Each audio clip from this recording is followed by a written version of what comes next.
It's crazy, but they're trying to they're just trying to close ranks around Biden. They don't want.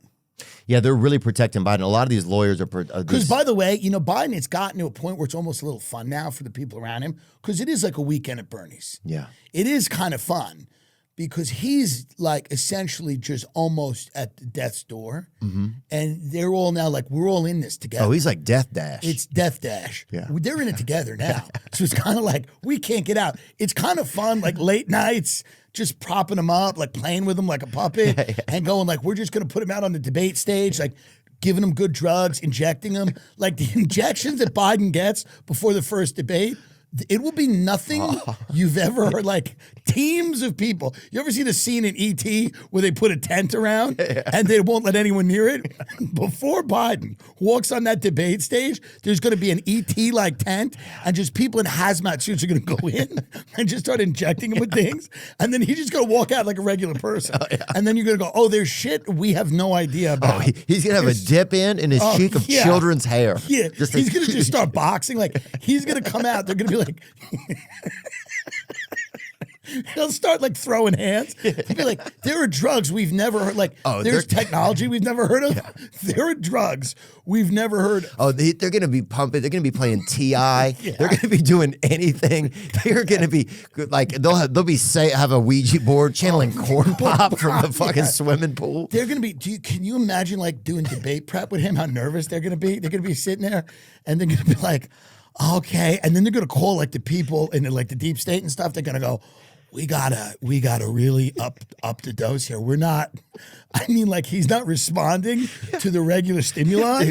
We need to really get in here with some like really intense because he just left the room. We just asked him a question. He just walked out of the room. He doesn't know where he is. So like we gotta like play around with a cocktail of things to just get him to a point where he stands at the podium. Put him on the AIDS meds. They're gonna have him on everything you can be on. Dude, the crazy thing is they're going to have it so... He's going to be on AIDS meds. They'll have him on everything. Ketamine. Imagine the scripts they'll be practicing with him the week before. Oh, my God. Probably it'll just be monologues from famous movies. Oh, my God. It's going to be things Tony Soprano said.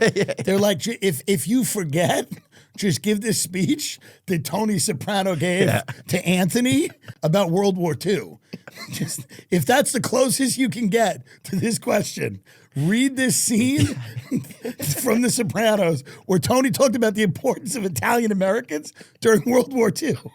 It's going to be, dude, he's going to be reading monologues from the movie Hoosiers whenever Gene Hackman tried to get Jimmy Chitwood to run the picket fence. Right. It's going to be unbelievable. Unbelievable. By the way, that first debate, I will be watching just like there's nothing more entertaining than that. It's the Super Bowl. For someone like me to just watch that go down. It's old versus orange, baby. It's old versus orange, and it's just, they're both wild. Like, Trump's going to be just popping off, because now Trump's also 4 years older. He doesn't even care anymore. And who's more likely to even say the N-word now? It's different reasons. Both of them. I know, because one could just bubble out a fucking Biden, or Trump could just fire one off that he earned back in the day. Presidential candidates said the N-word in a debate. Well, if they did it at the same time, I think it's what we all want to hear. Yeah. But if they don't. That's a good point. Like if they just both said it at the exact same time, then it would just be a reset. Then the country, like at that point, if Trump and Biden say the N-word at the same time in that debate, the Israelis and the Palestinians are just going to look at each other and start embracing. Yeah. They'll hug, because that's what we need, really. Oh, it's exactly what we need, man. The fact that, but if Bobby Kennedy Jr. was out there and got to debate either one of them, I think he would crush them. Bobby Kennedy Jr., I think, would absolutely wreak havoc in a debate. He should be out there. Why can't he debate? He's an independent candidate, right? These big parties try to keep everybody out because people try to get in there. Like, you know what I mean? Like, people try to get in there. Like people will just, like, I think Ben Glebe was trying to, like, run for president. Right? Like, so they just try to keep people out because it could get real wild. Yeah. You know, like, the third-party candidates kind of get wild. Oh, definitely. That's true. Like, you'd have a bunch of, you'd have, like, one of the Real Housewives. You'd have an OnlyFans model. Jump on there. Some OnlyFans model would get out there. Teresa Guidici. Yeah, for the Real Housewives, she'd get out there. You know, it's so like you just Charleston White probably would be out there, hopefully.